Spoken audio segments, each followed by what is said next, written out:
Price Lord. கர்த்தருடைய நாமம் மையப்படுவதாக. ஆண்டவராகிய இயேசு கிறிஸ்துவுடைய இனிய நாமத்திலே உங்கள் ஒவ்வொருவரையும் கூட நான் வாழ்த்துகிறேன்.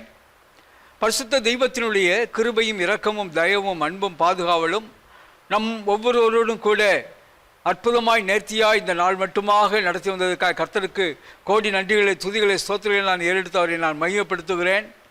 அவர் இரக்கமுள்ளவர், அவர் தயவு செய்கிறவர், அவர் அன்புள்ளவர். இந்த கடினமான காலங்களிலே அவர் கிருபை நமக்கு போதுமானதாக இருந்து ஒவ்வொரு நாளும் நடத்தி கொண்டு வருகிறது. அதற்காக கர்த்தருக்கு ஸ்தோத்திரம், கர்த்தருக்கு ஸ்தோத்திரம். அவருடைய இரக்கம் மாத்திரம் இல்லாதிருந்தால் நாம் என்றோ நிர்மூலமாயிருப்போம். அவர் நம்மை அற்புதமாக பாதுகாத்து நேர்த்தியாக நடத்தி கொண்டு வருகிறார். அதற்கு அவருக்கே துதிகன மகிமை உண்டாவதாக. கர்த்தருக்கு ஸ்தோத்திரம்.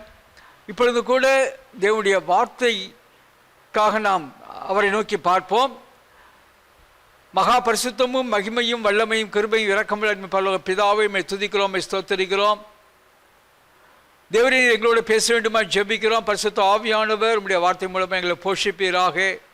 நாங்கள் கேட்கிற வார்த்தைகள் எங்களுக்குள்ளாக 100 மடங்காய் பலந்தல கிருபை தர வேண்டுமா ஜெபிக்கிறோம்ப்பா.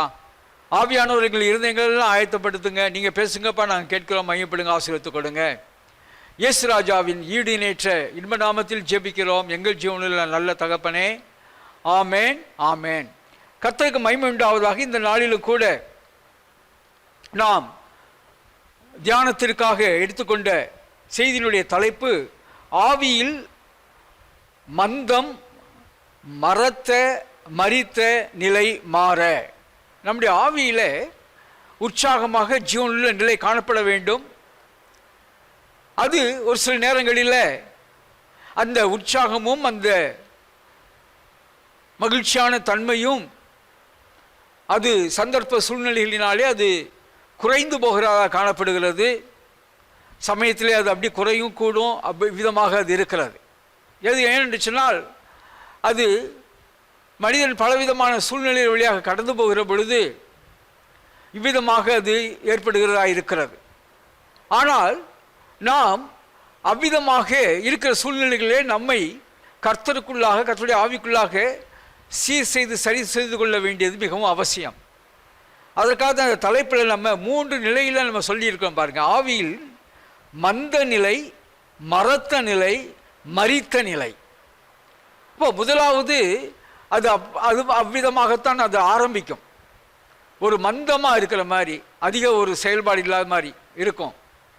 இரண்டாவது நமக்குள்ளாக ஒரு மரத்து போன நிலை, உணர்வு இல்லாத நிலையில் இருக்கும். மூன்றாவது அது மரித்த நிலைக்கு மாறிவிடும். எனக்கு அருமையானவர்களே, அப்போ இந்த நம்ம ஆவிக்குள்ளாக நம்ம எந்த அளவுக்கு ஜீவனுள்ளவர்களாக நாம் இருக்க வேண்டும். இந்த வார்த்தைகள் என்னுடைய வாழ்க்கையில் எனக்கு மிகவும் ஒரு பிரயோஜனம் உள்ள ஒரு வார்த்தைகளாக இருந்தது. அது இருக்கிறது. நான் விசுவாசிக்கிறேன். பரிசுத்த ஆவியானவர் இதை கேட்கிற நாம் ஒவ்வொருவருக்கும் இந்த வார்த்தைகளை நிச்சயமாகவே பயனுள்ளதாக ஆசீர்வாதமாக்கி தருவார் என்று நான் விசுவாசிக்கிறேன். ஏனென்று சொன்னால் நாம் எல்லோருமே வாழ்க்கையில் ஒரு சில நேரங்களில் விதமான நிலையை நாம் கடந்து போகிறவர்களாக நாம் இருக்கிறோம். 1 தெசலோனிக்கேயர் 5ஆம் அதிகாரம் 19ஆம் வசனம் சொல்லுது, ஆவியை அவித்து போடாதிருங்கள். அப்போ நம்முடைய ஆவியை அவித்து போடாதிருங்கள் என்று சொன்னால் அது எதை அது உருவகமாக சொல்லப்பட்டிருக்குன்னு சொன்னால் ஒரு அக்கினி எரிகிற அக்கினியை அதில் நம்ம தண்ணீரை விட்டோ அல்லது அந்த எரிகிற கட்டையை எடுத்து விட்டாலோ அது கொஞ்சம் கொஞ்சமாக அது அணைந்து விடும். அது அவித்து போடுறது. அப்போ ஆவியை அவித்து போடாதிருங்கள் என்று சொல்லப்பட்டிருக்கிறது. அப்போ பரிசுத்த ஆவியானவர் நமக்குள்ளாக நம்முடைய உள்ளான மனுஷனிலே அவர் பலன் தந்து அற்புதமான கிரியை செய்து கொண்டிருக்கிறார். அப்போ அதற்கு நாம் முழுமையாக நம்மை ஒப்பு கொடுத்து நாம் வாழ்வோம் என்று சொன்னால் நமக்கு நம்முடைய வாழ்க்கையில் அது பெரிய ஒரு ஆசீர்வாதமாக இருக்கும். ஒரு சில நேரங்களில் சரீரம் மிகவும் பலவீனமாக இருக்கும், ஆவி உற்சாகமாக இருக்கும். ஒரு சில நேரங்களில் சரீரம் நல்ல பலனாக இருக்கும், ஆவி என்ன செய்யும், சோர்ந்து போயிருக்கும். அல்லது சரீரம் ஆவி ரெண்டுமே சோர்ந்து போன நிலையில் காணப்படலாம். எதுவும் எப்படியாக இருந்தாலும் சரி, நம்முடைய ஆவி நம்ம உற்சாகமாக அக்கினியாக இருக்கும் என்று சொன்னால் நம்முடைய வாழ்க்கையில் ஒரு பெரிய மகிமையான மாற்றத்தை நம்மாலே காண முடியும். ஆகையினால்தான் அங்க சொல்லப்பட்டிருக்கிறது, ஆவியை அவித்து போடாதிருங்கள், ஆவியை அவித்து போடாதிருங்கள் என்று சொல்லப்பட்டிருக்கிறது. எனக்கு அருமையானவர்களே, இந்த நமக்கு உள்ள மனுஷனுக்குள்ள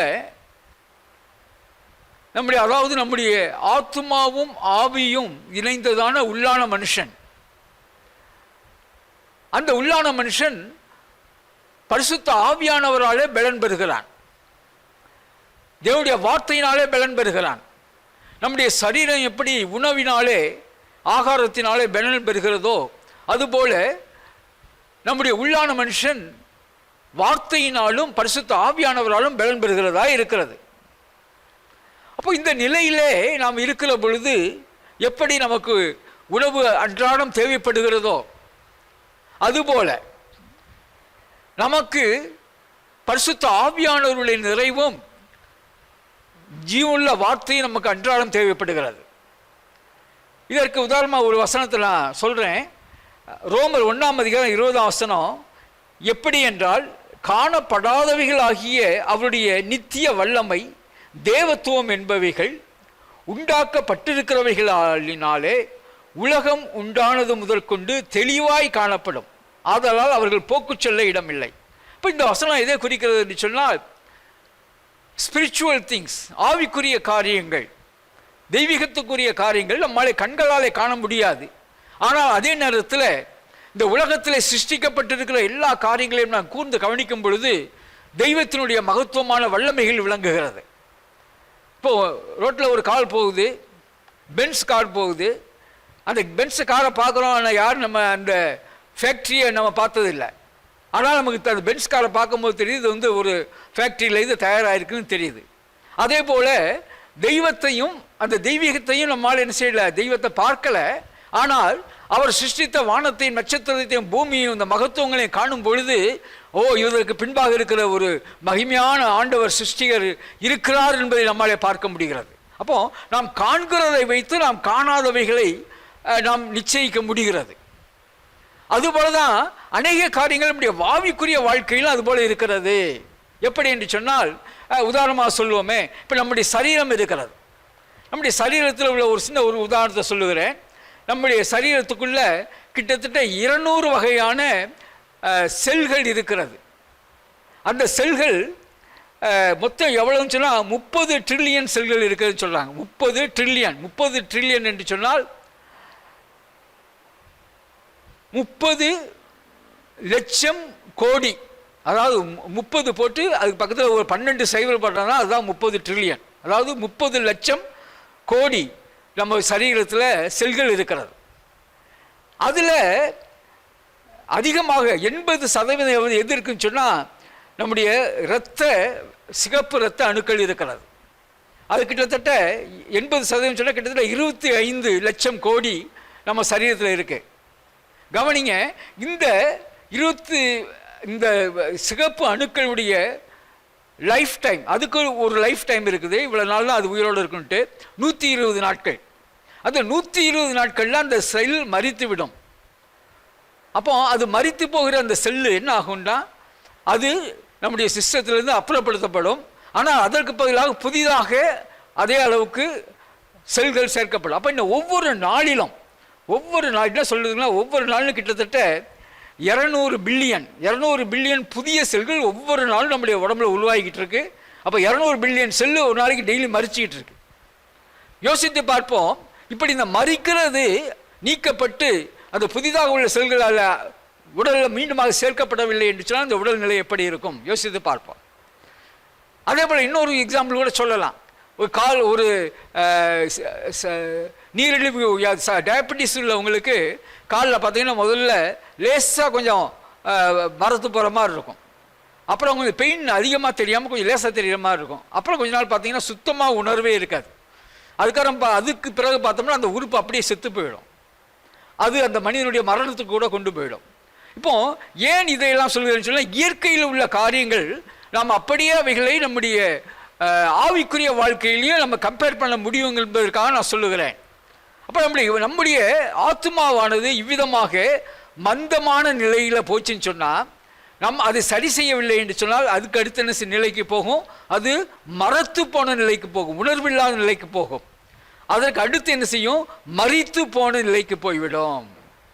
எனக்கு அருமையானவர்களே, ஆகையினால நம்ம அநேக நேரங்களில் பார்க்கலாம், அது எவ்வளோ பெரிய பரிசுத்தமானாக இருந்தாலும் சரி, யாராக இருந்தாலும் சரி, விசுவாசிகளாக இருந்தாலும் சரி, என்னது இவ்விதமான நம்ம ஆவியில் ஒரு உற்சாகம் இழந்த ஒரு மந்தமான ஒரு சூழ்நிலைகளுக்குள்ளாக நாம் கடந்து போகிறவர்களாக இருக்கிறோம்.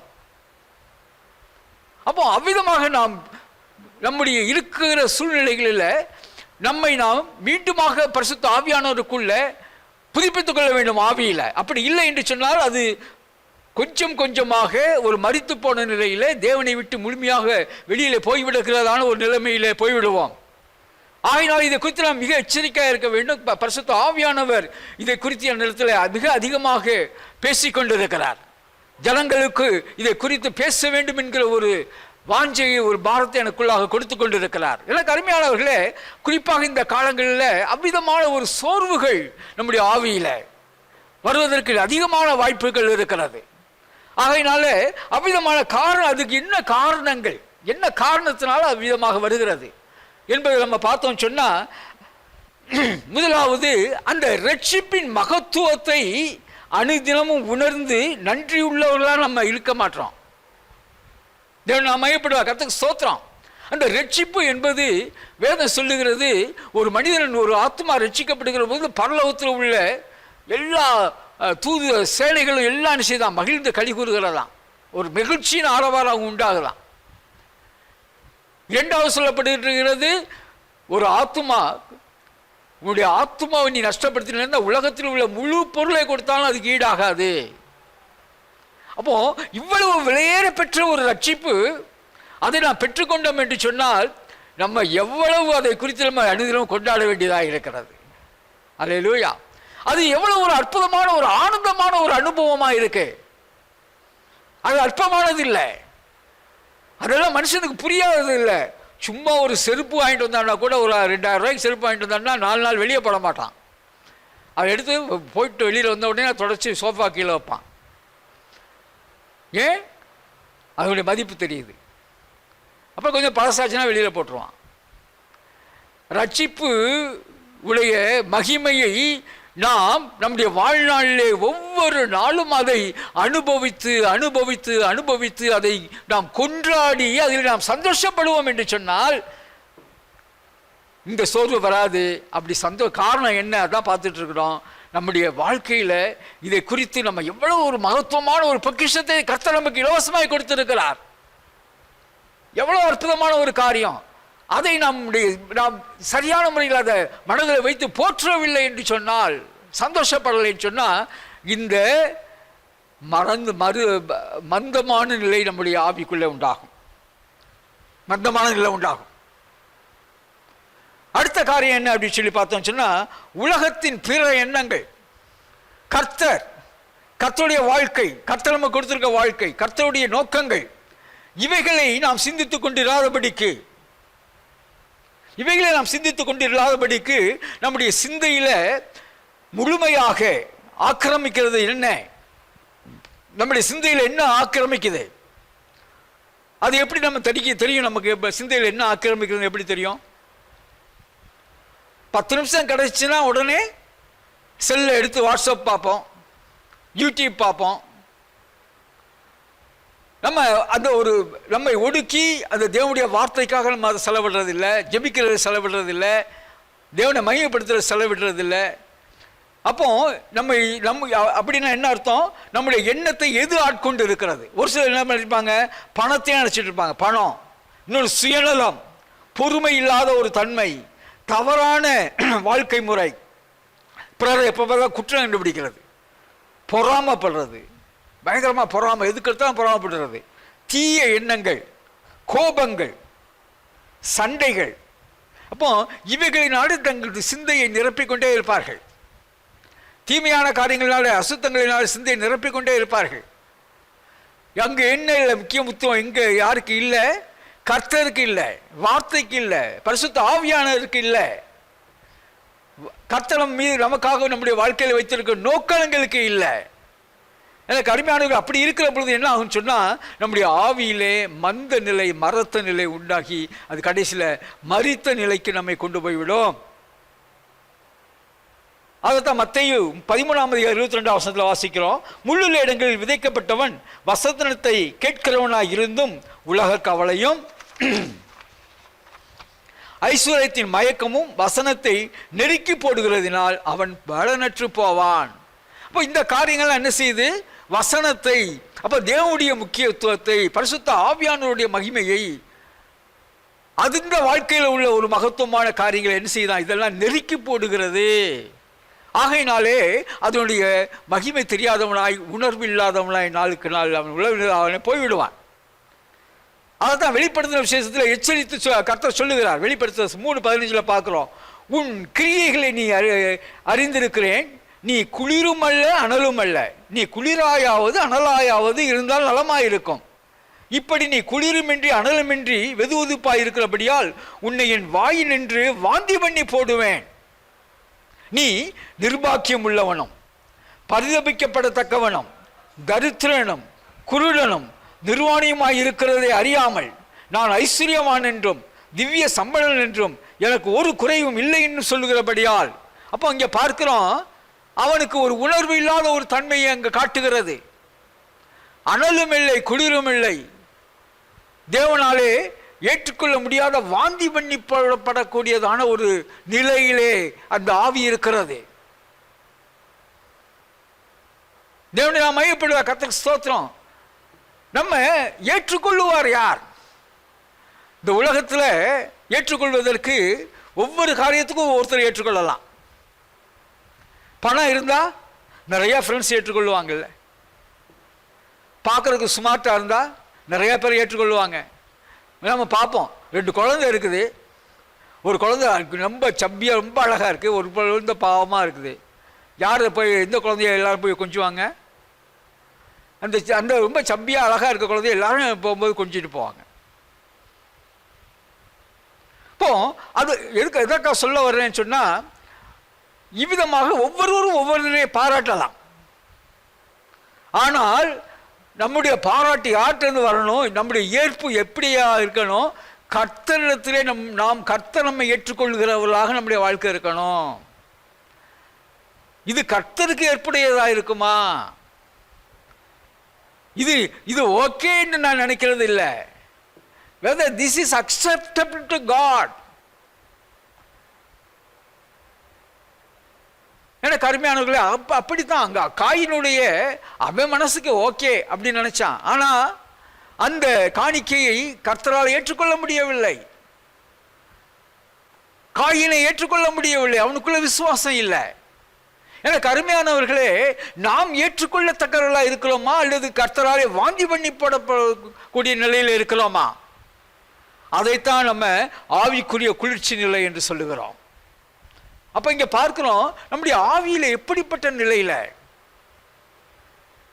அது ஏன் என்று சொன்னால், நம்முடைய உண்மையான நிலையை பார்த்து அறிவதற்கு நமக்கு என்ன இல்லை? மனசு இல்லை. we are not ready to accept our actual state of affairs.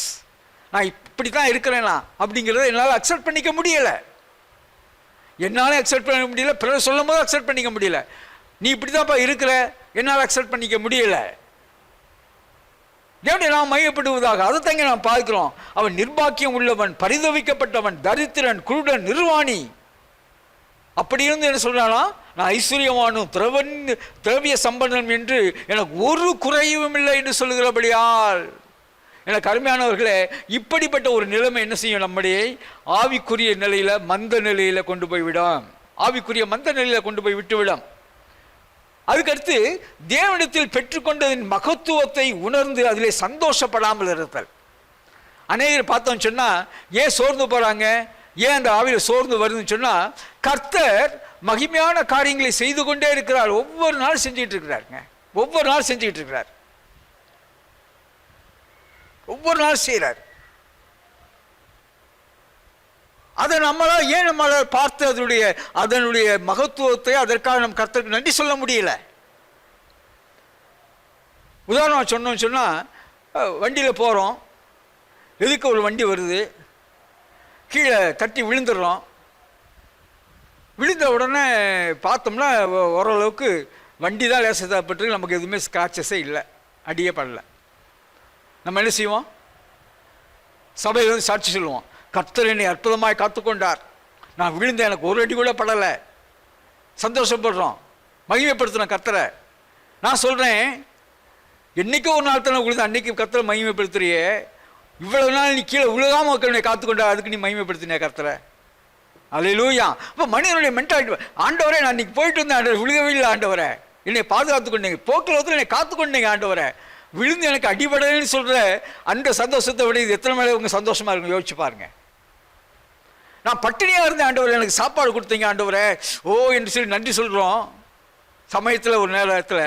அது மாதிரி ஒரு அரிதான நேரங்கள் கிடைக்கும் பொழுது அணுதினமும் நம்மை போஷிக்கும் போது அவருக்கு அந்த அளவுக்கு, எந்த அளவுக்கு நம்ம சந்தோஷப்படணும். சுகம் இல்லாமல் போய் சரியாயிடுச்சுன்னு சொன்னால் நம்ம ஆண்டவர்கிட்ட அப்படியே நம்ம கொண்டாடுறோமே, நம்ம சௌக்கியமாக ஒரு நாள் வைத்து கொண்டிருக்கிறதுக்காக நம்ம ஆண்டவர்கிட்ட அந்த சந்தோஷம். அதுதான் சொல்கிறேன், தேவனிடத்தில் பெற்றுக்கொண்டதத்தின் மகத்துவத்தை உணர்ந்து அதில் சந்தோஷப்பட்டோம்னு சொன்னால் நம்முடைய ஆவி ஒரு நாள் சோர்ந்தே போகாது. அல்லேலூயா. நல்லா யோசிச்சு பாருங்க, கர்த்தருக்கு நன்றி உள்ளவர்களாக இருக்கும், அதை குறித்து நம்ம சந்தோஷப்படுறோமா? ஓ எனக்கு இப்படிலாம் செஞ்சுருக்கிறார் ஆண்டவர், இப்படி செஞ்சுக்கிட்டு இருக்கிறாரு, எனக்கு இன்னைக்கு இப்படி செஞ்சாரே. அப்போ ஒரு தீமையான காரியங்கள் வரும்போது அதிலிருந்து நம்ம தப்பிக்கும் போது அவரை காண முடிகிற நம்மால ஒன்றுமே தீமையே வராதபடிக்கு நம்மை காத்து கொண்டு இருக்கும் போது அதே அளவுக்கு இல்லை அதை விட அதிகமாக நமக்கு அவர் கனத்த மகிமையை செலுத்தி நம்ம சந்தோஷப்பட முடிகிறதா? பட மாற்றோம். அப்படி செய்யாததுனால தான் நம்முடைய ஆத்மா என்ன செய்கிறது? சோர்வுக்குள்ளாக போகிறது. ஏன் என்று சொன்னால் அந்த நன்றி என்கிற உணர்வு நமக்குள்ள இருக்கும் என்று சொன்னால் நம்முடைய ஆத்மா உணர்வு உள்ளதா இருக்கும், உண்மையுள்ள ஒரு இருதயமாக அது இருக்கும். It is a challenge. அநேக நேரங்களில் நம்மளை அறியாமையே அப்படி ஒரு ஒரு சூரியனை அப்படி மேகங்கள் வந்து திடீர்னு அப்படி மூடுற மாதிரி நமக்குள்ள என்ன ஆகுது? ஒரு மந்த நிலை, ஒரு இன்ஆக்டிவ் ஸ்டேட் ஆஃப் அஃபேர்ஸ், அப்படியே ஒரு மாதிரி ஒரு மந்தமாக போயிடுவோம், சோர்வாக போயிடுவோம். அப்போ அந்த நேரங்களை யோசிச்சு பார்க்கணும், ஆண்டவரே எனக்கு நீங்கள் இந்த எவ்வளோ நேரத்தை எவ்வளோ நன்மை செஞ்சீங்க, இந்த மாதம் போது எவ்வளோ நன்மை செஞ்சீங்க ஆண்டவரே, எனக்கு எவ்வளோ நன்மை செஞ்சுருக்கிறீங்க ஆண்டவரே. அப்போது நமக்குள்ளே என்ன உண்டாகும்? இந்த ஆவியில் ஒரு மகிழ்ச்சியும் சந்தோஷம் உண்டாகும். அது இல்லைன்னு சொன்னால் என்ன ஆகும்? மந்த நிலைக்குள்ளாக போவோம். மந்த நிலை போகிறதுக்கு காரணம் இதுதான், மந்த நிலைக்கு போகிறதுக்கு காரணம் இதுதான். இன்னொரு காரணத்தை பார்க்குறோம், வெளிப்படுத்தின விசேஷம் 2 ஆனாலும் நீ ஆதியில் கொண்டிருந்த அன்பை விட்டாய் என்று உன் பேரில் எனக்கு குறை உண்டு. நீ ஆதியில் கொண்டிருந்த அன்பை விட்டு விட்டாய். எனக்கு அருமையானவர்களே, கர்த்தருடைய அன்பு அது என்றைக்கும் மாறாது. வேதம் என்ன சொல்லுது? அவர் நேற்றும் இன்றும் என்றும் மாறாதவராய் இருக்கிறார். வேதம் என்ன சொல்லுது? இதோ உலகத்தின் முடிவு பரியந்தம் சகல நாட்களிலும் நான் உங்களுடனே கூட இருக்கிறேன், நான் உங்கள் நினைவாகவே இருக்கிறேன். நீ ஆபத்து நேரத்தில் என்னை நோக்கி கூப்பிடுகிற பொழுது உன்னை நான் காப்பாற்றுவேன், உன்னை தப்புவிப்பேன். அப்போ நம்மை எப்பொழுதும் காக்கிற தெய்வம் நமக்கு இருக்கிறாரே, அவருடைய அன்பு மாறவில்லையே. என்னை இந்த பூமியிலே என் தாயின் கருவிலே நான் உண்டான போது என் மீது எவ்வளவு அன்பு இருந்ததோ அதே அளவு அன்பு முடிவு பரியந்தம் அவர் என் மீது வைத்திருக்கிறவரா இருக்கிறாரே. ஆனால் நாம் எப்படி இருக்கிறோம்? இங்கே நாம் பார்க்கிறோம், ஆனாலும் நீ ஆதியில் கொண்டிருந்த அன்பை விட்டாய். நமக்கு முன்பு இருந்த அந்த ஆரம்ப காலத்தில் இருந்த அன்பு நமக்குள்ளாக இருக்கிறதா? அந்த ஆரம்ப காலத்தில் இருந்த அந்த உற்சாகம் நமக்குள்ளாக இருக்கிறதா? தேவனுடைய நாமம் மையப்படுவதாக. ஆரம்ப காலத்தில் இருந்த அந்த செயல்பாடுகள் நமக்குள்ளாக இருக்கிறதா? ஆரம்ப காலத்தில் இருந்த வேத வாசிப்புகள் இப்பொழுது இருக்கிறதா? அந்த ஜெபங்கள் இருக்கிறதா? அந்த தியானங்கள் இருக்கிறதா? யோசித்து பார்ப்போம். அப்போ அந்த ஆதியில் கொண்ட அன்பு, அப்போ அது நாளுக்கு நாள் அதை நம்ம என்ன செய்யணும்? அதை பெருக்கிக் கொண்டே வர வேண்டும், அதில் திளைத்து கொண்டே வர வேண்டும், அதில் இன்னுமாய் பெருகி கொண்டே வர வேண்டும். எனக்கு அருமையானவர்களே, அப்போ அந்த மரித்த நிலையிலிருந்து நம்ம மனுஷன் உயிர்ப்பிக்கப்பட வேணும். அதுதான் இன்னைக்கு சப்ஜெக்ட். இது போல எத்தனையோ காரணங்கள் நம்ம சொல்லலாம். கொஞ்சம் கொஞ்சமாக கர்த்தரை விட்டு பிரிந்து போகிற காரியங்கள், உலக காரியங்களுக்குள்ளே போகிறது, உலகத்தின் ஐஸ்வர்யங்களுக்குள்ள மயக்கத்துக்குள்ள நம்முடைய விருப்பம் நம்முடைய சித்தத்தை நிறைவேற்றும்படியாக போய்விடுகிறது. இப்படி எத்தனையோ காரியங்கள் இருக்கிறது. இதெல்லாம் நம்ம என்ன செய்யும்? ஆவிக்குரிய வாழ்க்கையில் நம்முடைய மந்த நிலைக்கு கொண்டு போய்விடும். தேவனிடத்தில் இருக்கிற ஐக்கியத்திலிருந்து நம்மை பிரித்து விடும். அப்போ இதை எப்படி நம்ம என்ன செய்கிறது? இதை நாம் எப்படி சீர் செய்வது? எப்படி நாம் சீர் செய்வது? நான் முதலே சொன்னேன், நம்முடைய சரீரத்தில் பலவீனம் உண்டாகும் என்று சொன்னால் நம்முடைய என்ன செய்கிறோம்? நம்ம நன்றாக உணவு சாப்பிடுகிறோம், சுகமில்லாமல் போச்சுன்னா அதுக்குள்ளே மருந்து சாப்பிட்றோம், ரெஸ்ட் எடுக்கிறோம், சரி செய்து கொள்கிறோமே. அதே போல் நம்முடைய ஆவிக்குரிய நிலையில் அவ்விதமாக இருக்கும் என்று சொன்னால் நாம் சார்ந்து கொள்ள வேண்டியது பரிசுத்த ஆவியானவரையும் கர்த்தருடைய இரக்கத்தையும் தேவனுடைய வார்த்தையையும். கர்த்தருடைய இரக்கம், தேவனுடைய வார்த்தை, பரிசுத்த ஆவியானோட நிறைவு, இது மூணும் தான் நம்முடைய ஆவிக்குரிய நிலையை சரி செய்ய முடியும். கர்த்தருக்கு ஸ்தோத்திரம். கிறிஸ்தவ வாழ்க்கை என்பது, கவனிப்போம், கிறிஸ்தவ வாழ்க்கை என்பது ஞாயிற்றுக்கிழமைகளிலே ஆராதனை நாட்களிலே சபைக்கு சென்று ஆராதித்து ஜெபம் பண்ணி காணிக்கை போட்டுவிட்டு சந்தோஷமாக திரும்பி வந்து அதோடு முடிந்து போகிற வாழ்க்கை அல்ல. கிறிஸ்தவ வாழ்க்கை என்பது அனுதினமும் கர்த்தரோடு இசைந்து இணைந்து அவரோடு கூட சேர்ந்து நடக்கிற வாழ்க்கை. இது ஒரு மதம் அல்ல. This is not a religion. It is a relationship. It is a relationship. அப்போ ஆவியில ஏன் சோர்வு வருகிறது என்று சொல்லி அங்க பார்ப்போம் என்று சொன்னால், அங்க முழுமையான ஐக்கியம், உறவு உண்டாகவில்லை, உறவு கொண்டாடவில்லை, அதில் நம்ம சந்தோஷப்படலை, அதை நம்ம போற்றலை. அது எப்படி நாம் இருக்க வேண்டும், எப்படி இருக்க முடியும்? அதான் சொல்றேன். அப்போ நம்முடைய அனுதின வாழ்க்கை தான் கிறிஸ்துவோடு கூட நடக்கிற ஒரு வாழ்க்கை. அப்படி வேண்டும் என்று சொன்னால் நமக்கு அனுதினமும் வேத வாசிப்பு வேண்டும். எப்படி நம்முடைய சரீரத்துக்கு அனுதினமும் போஜனம் தேவைப்படுதோ அதுபோல அனுதினமும் வேத வாசிப்பு வேண்டும்.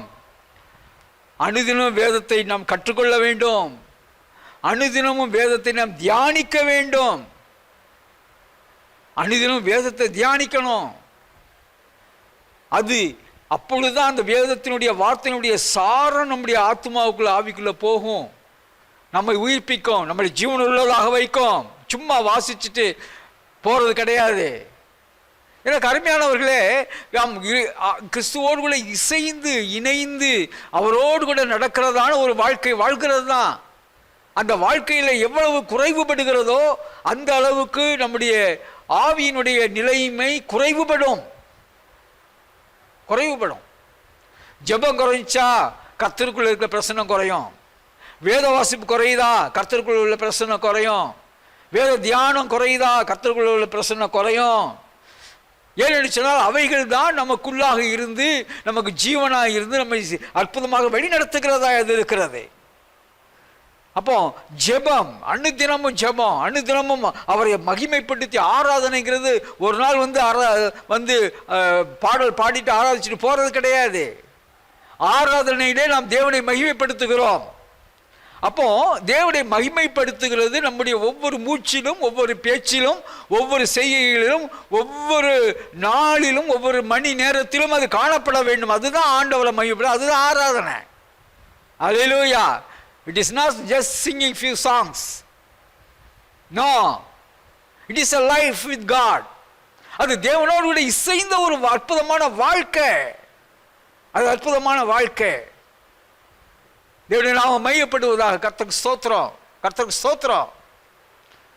அதனால அவர் திரும்ப திரும்ப சொல்றாரு, ஒரு தாயை போல, ஒரு தகப்பனை போல, ஒரு மணவாளனை போல, ஒரு நண்பனை போல. ஏன் சொல்றாரு இதெல்லாம்? இந்த உறவுகளினுடைய அனுபவங்களின் மகத்துவங்களை நாம் அறிந்திருக்கிறோமே.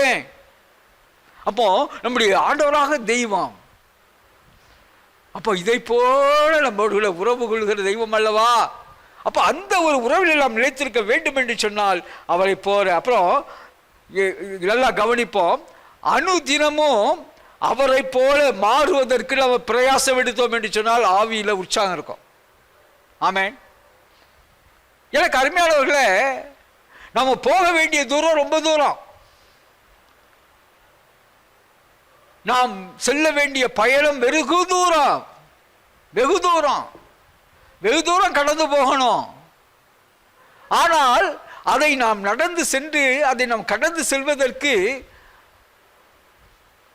அது ஏதோ நம்ம பாதியிலேயே ஏதோ கொஞ்சம் 2 ஸ்டெப் வச்சுட்டு நம்ம ஏதோ அச்சீவ் பண்ண மாதிரி அப்படி உட்கார்ந்துட்ட மாதிரி இருக்கக்கூடாது. ஒரு அழகான பாடல் உண்டு ஆங்கிலத்தில், poem. The woods are lovely, dark and deep, but I have promises to keep, and miles to go before I sleep, and miles to go before I sleep. நான் போக வேண்டிய தூரம் எவ்வளவோ இருக்குது. நான் அந்த தூரத்தை என்னுடைய ஓட்டம் தூக்கத்துக்கு முன்பாக அந்த ஓட்டத்தில் அந்த தூரத்தில் கடந்து போக வேண்டும்.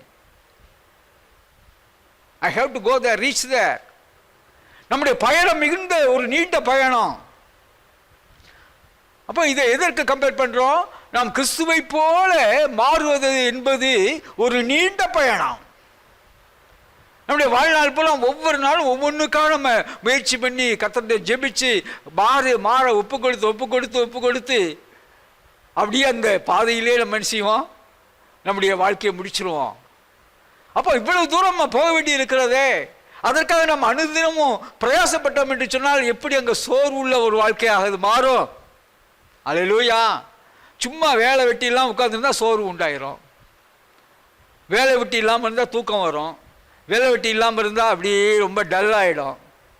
இல்லை, கிறிஸ்துவ வாழ்க்கை அப்படி இல்லை. கிறிஸ்துவ வாழ்க்கை ஒரு எதிர்நீச்சல்.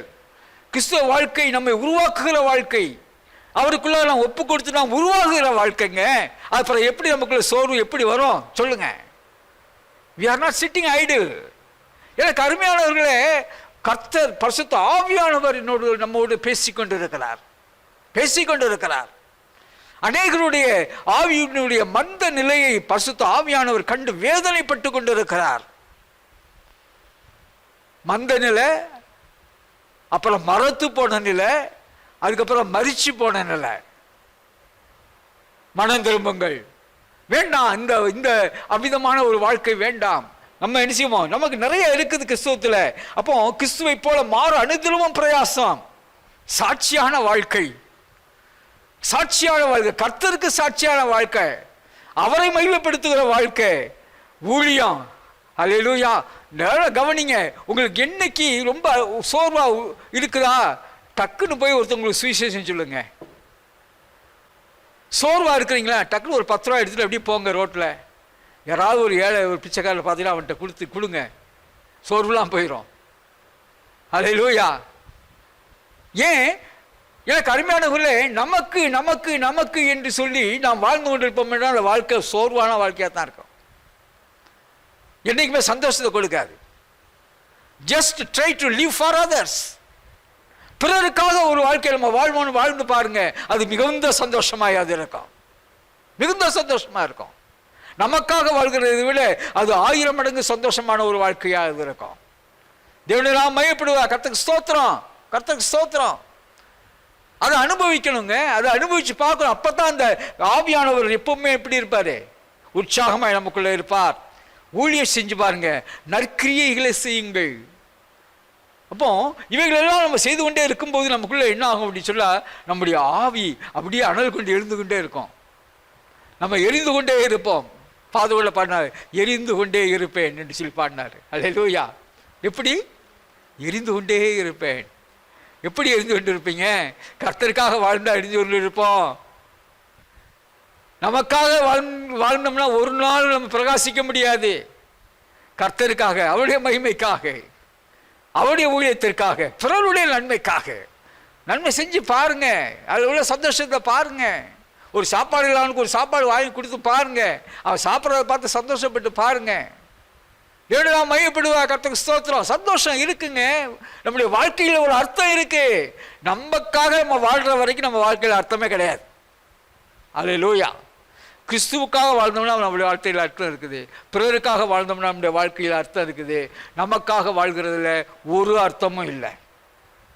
ஆகையினால்தான் அந்த ஆவியில் சோர்வு உண்டாகிறது. Don't live for yourself, live for God, live for others. தேவன் மையப்படுவார். அந்த அன்பை செலுத்தி பாருங்க. 1 யோவான் 3:16 அவர் தம்முடைய ஜீவனை நமக்காக கொடுத்ததினாலே அன்பு இன்னதென்று அறிந்திருக்கிறோம். நாமும் சகோதரனுக்காக ஜீவனை கொடுக்க கடனாளிகளாக இருக்கிறோம். ஆண்டவர் எவ்வளவு அன்பை வெளிப்படுத்தி இருக்கிறார். அவர் நமக்காக தன்னுடைய ஜீவனை கொடுத்ததினால அன்பை நமக்கு விளங்க பண்ணியிருக்கிறாரே. அப்படி என்று சொன்னால் நாமும் நம்முடைய சகோதரர்களுக்காக நாம் ஜீவனையும் கொடுக்க ஆயத்தமான ஒரு அன்பு நமக்குள்ளாக இருக்கிறதா? அன்பு நமக்குள்ளாக இருக்கிறதா? தேவன் நாம் மையப்படுவார். கர்த்தருக்கு ஸ்தோத்திரம். எப்பவிதமான அன்பு நமக்குள்ளாக இருக்கிறது. கர்த்தருக்கே துதியும் கனமும் மகிமையும் உண்டாவதாக. நான் முதல்ல சொன்னது போல அவரை போல நாம் உருவாறுவதற்காக எபேசியர் 4:11-15 மேலும் நாம் அனைவரும் தேவனுடைய குமாரனை பற்றும் விசுவாசத்திலும் அறிவிலும் ஒருமைப்பட்டவர்களாகி கிறிஸ்துவனுடைய நிறைவான வளர்ச்சியின் அளவுக்கு தக்க பூரண புருஷராகும் வரைக்கும் அன்புடன் சத்தியத்தை கைக்கொண்டு தலையாகிய கிறிஸ்துவுக்குள் எல்லாவற்றிலேயும் நாம் வளர்கிறவர்களாக இருக்கும்படியாக அப்படி செய்தார். அப்போ கிறிஸ்துவுக்குள்ளாக நாம் அவரை போல எல்லாவற்றும் வளர்கிறவர்களாக அன்புல, பரிசுத்தத்துல, தன்னைத்தானே ஒப்பு கொடுக்கிறதுல, பிறருக்காக நன்மை செய்கிறதுல,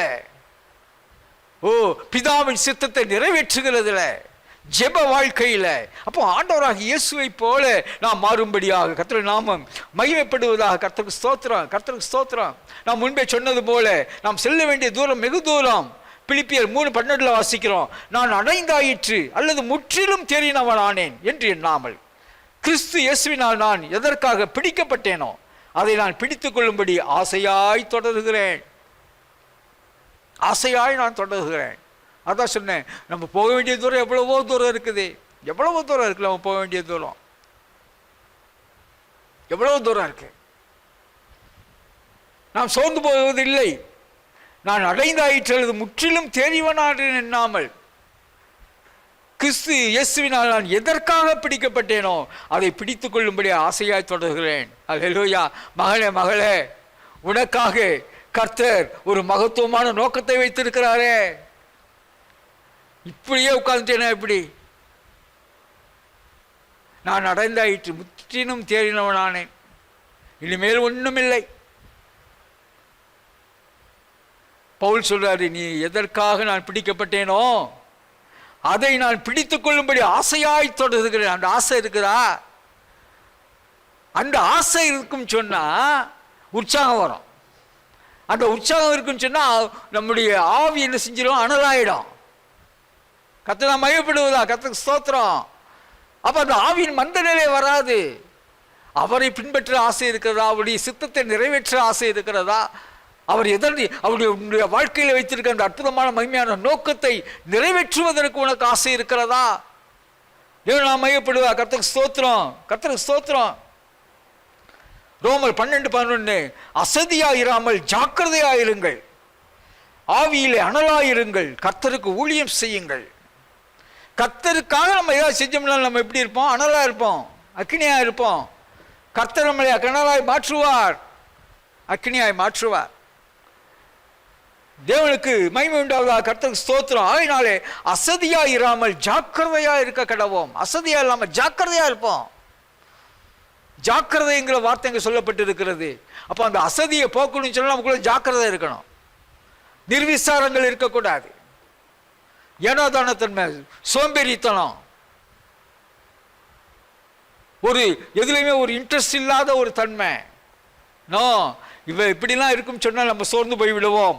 ஆகையினாலே எனக்கு அருமையானவர்களே, அசதியா இராமல் ஜாக்கிரதையா இருங்கள், ஆவியிலே அனலாயிருங்கள், கர்த்தருக்கென்று ஊழியம் செய்யுங்கள்.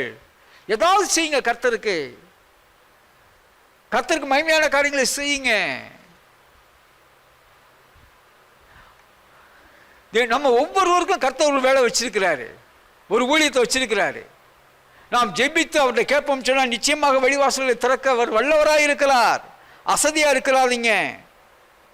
2 கொரிந்தியர் 4:14 ஆனபடியினாலே நாங்கள் சோர்ந்து போகிறதில்லை. எங்கள் புறம்பான மனுஷன் அழிந்தும் உள்ளான மனுஷனானது நாளுக்கு நாள் புதிதாக்கப்படுகிறது. அல்லேலூயா. அதான் நம்ம தியானித்து கொண்டு இருக்கிறோம். உள்ளான மனுஷன் எப்படி இருக்கணுமா? நாளுக்கு நாள் புதிதாகி கொண்டே வர வேண்டும். ஒரு பெரிய ரகசியம், ஒரு பெரிய ரகசியம். வயது ஆக ஆக இந்த மாமிச சரீரம் பலவீனப்பட்டு கொண்டே போகும். வயது ஆக ஆக இந்த மாமிச சரீரம் பலவீனப்பட்டு கொண்டே போகும்.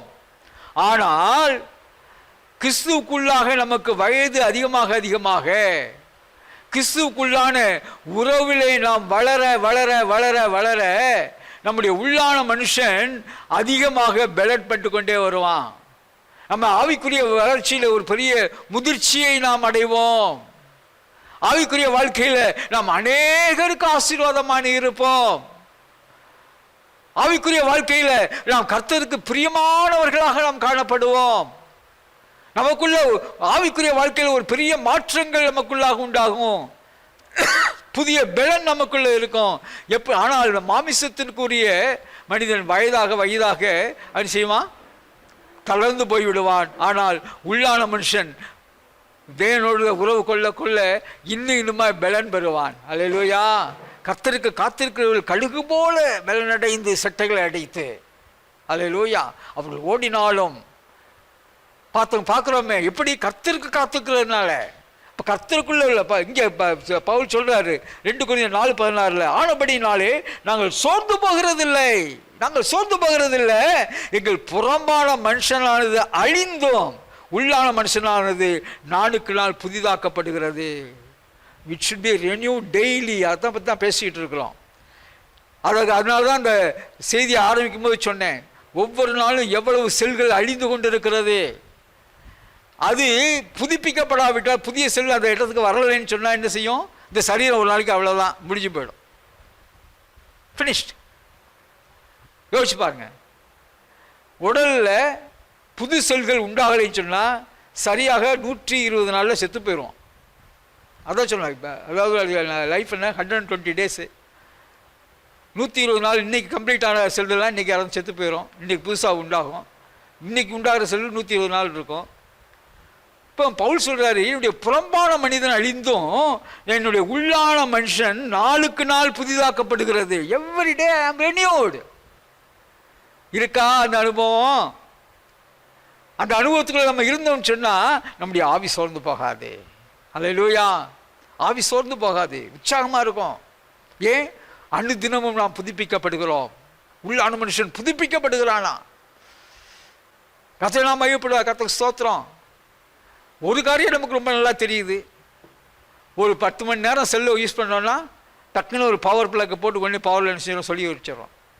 தெளிவாக தெரியுது நமக்கு ரீசார்ஜ் பண்ணணும்னு. இந்த உள்ளான மனுஷன் கர்த்தருக்குள்ளாக, அவருடைய ஆவிக்குள்ளாக, அவருடைய வார்த்தையினாலே மீண்டுமாய் புதுப்பிக்கப்படவில்லை என்று சொன்னால் இது ஃபெயில் ஆகிடும்ல. அல்லேலூயா. அது ஏன் நமக்கு புரிய மாட்டுது? அது ஏன் புரிய மாட்டுது? தேவன் மையப்படுவ கர்த்தருக்கு ஸ்தோத்திரம். அதனாலே உள்ளான மனுஷனானது நாளுக்கு நாள் புதுப்பிக்கப்பட வேண்டும்.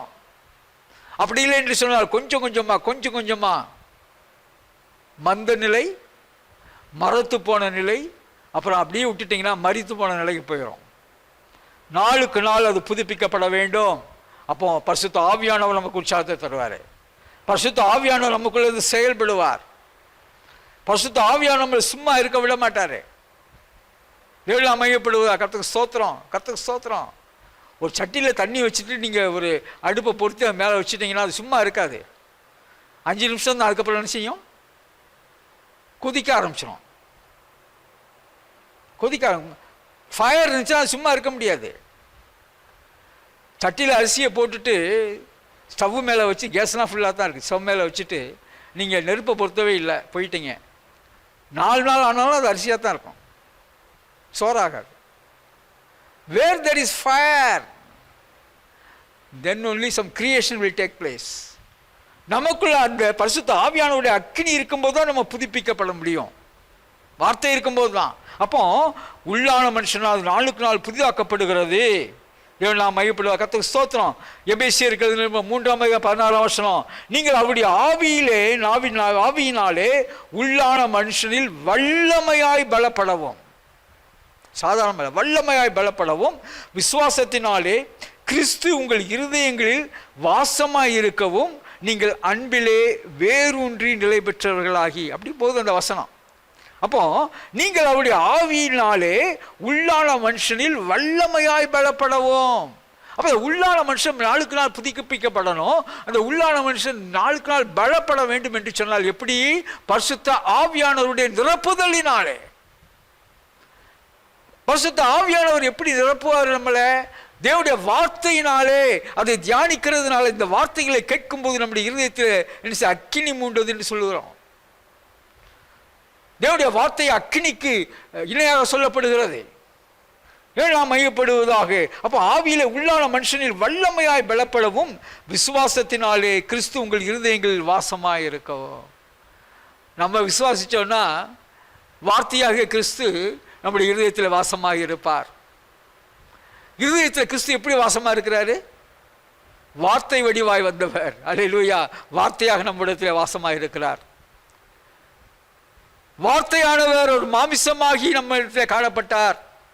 அப்போ வார்த்தையாகிய தெய்வம் நமக்குள்ளாக இருந்து அது நம்முடைய மாமிசத்திலே அது செய்கையாக வெளிப்பட்டு பிறருக்கு காணப்படும். அல்லே சொல்லுவோமா? அல்லேலூயா. வார்த்தையாகிய தெய்வம் மாமிசமாக வந்து உலகத்துக்கு வெளிப்பட்டது போல இந்த வார்த்தை நம்ம இருதயத்துக்குள்ளே இருந்து அந்த வார்த்தை நமக்குள்ளாக செயல்படுகிற பொழுது அது செயலாக மாறி பிறருடைய கண்களுக்கு காணப்படும்.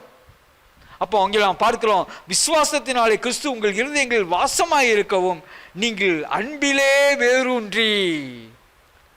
அப்போ நம்முடைய கிறிஸ்தவ வாழ்க்கையுடைய வேர்கள் எங்கே இருக்குது? அன்பில் தான் இருக்குது.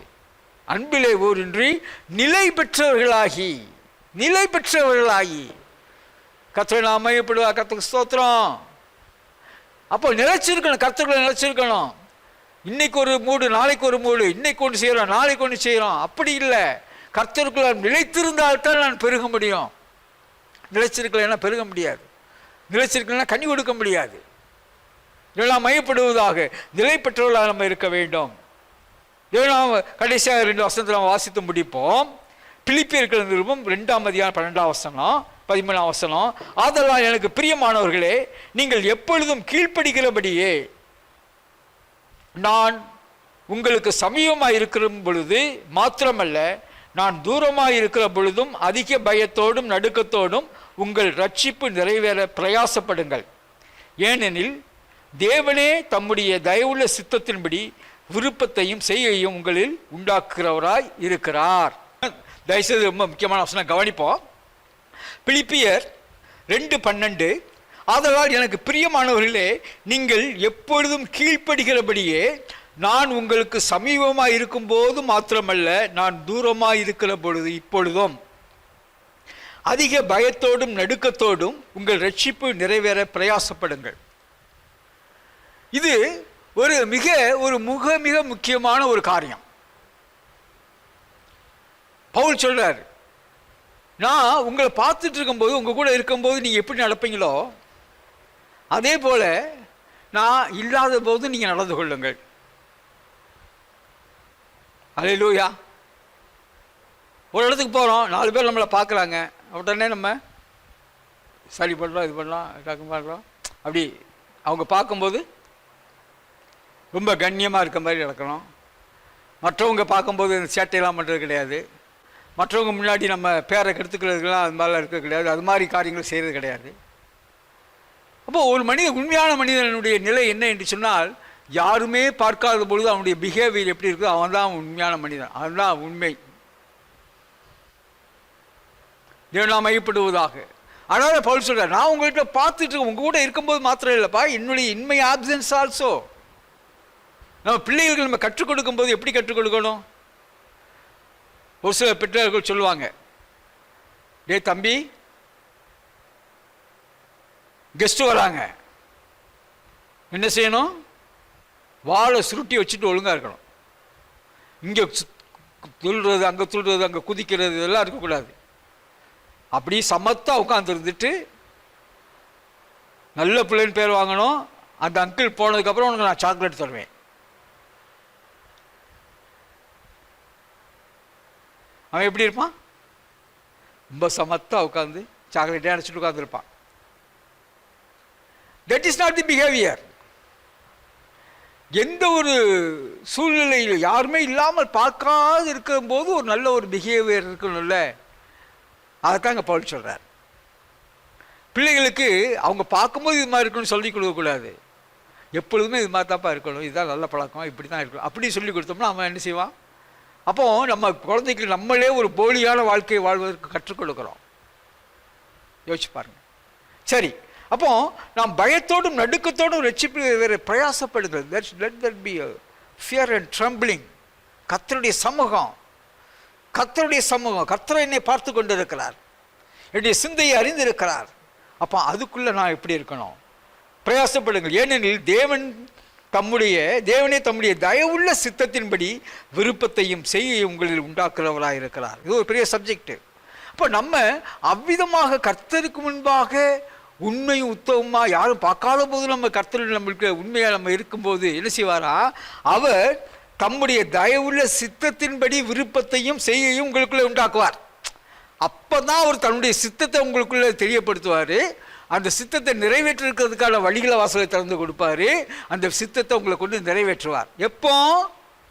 பிறர் பார்க்கறதுக்காக இல்லை, நான் என்னுடைய இருதயத்தில், என்னுடைய ஆழத்தில், என் தனிமையில், என்னுடைய சிந்தையில் நான் எந்த அளவுக்கு நான் பயத்தோடு நடுக்கத்தோடு கர்த்தருக்குள்ளே இருக்கிறேன்கிறத வைத்து அவர் தம்முடைய சித்தத்தை நமக்கு தெரியப்படுத்தி அதன் வழி வாசல்களை திறந்து அதை நமக்குள்ளாக நிறைவேற்றுவார்.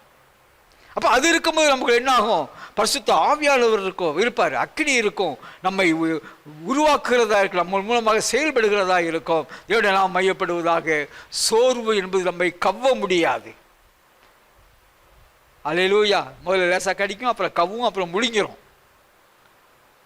ஆகையினாலே ஆவியில் அனலுள்ளவர்களாக இருப்போம். ஒருபோதும் ஆவியில் சோர்ந்து போக வேண்டாம். இந்த தேவனுடைய பரிசுத்த ஆவியானவருடைய வார்த்தைகளை நாம் நினைத்துக் கொள்ளுவோம். இவைகளின் மூலமாக நம்மை நாம் அக்னியாக பிரகாசிக்க பரிசுத்த ஆவியானவரிடத்தில் நம்ம மன்றாடுவோம். நம்ம ஒப்புக்கொடுப்போம், கீழ்ப்படுவோம். கர்த்தர் மகிமையான காரியங்கள் செய்வார். God bless you. நான் கல்வியை மூடி ஜெபிப்போம். பரிசுத்தமும் கிருபை இரக்கமுள்ள அன்பு பரலோக பிதாவே, உம்மை துதித்து உம்மை உயர்த்தி உம்மை மையப்படுத்தி உம்மை தொழுது கொள்கிறோம். தயவுள்ள மகிமையுள்ள கிருபையுள்ள பாதங்களிலே நாங்கள் படிந்து கொள்கிறோம். ஆண்டவரே ஸ்தோத்திரம், ஸ்தோத்திரம், ஸ்தோத்திரம்.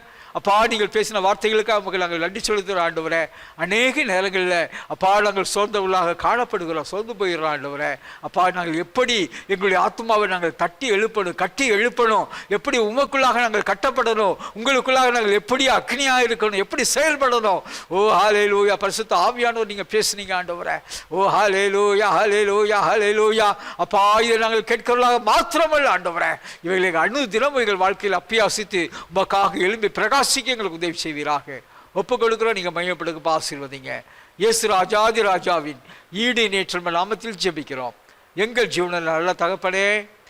ஆமேன், ஆமேன், ஆமேன். கர்த்தருக்கு ஸ்தோத்திரம். கர்த்தருக்கு மகிமை உண்டாவதாக. கர்த்தர் உங்களை ஆசீர்வதிப்பாராக. வார்த்தைகளை கேட்கிறவர்களாக மாத்திரமல்ல, அதற்காக கீழ்ப்படிவோம். அதனுடைய மகிமையான ஆசீர்வாதங்களை சுதந்திரத்துக் கொள்வோம். நாம் சேர்ந்து சொல்லுவோம்.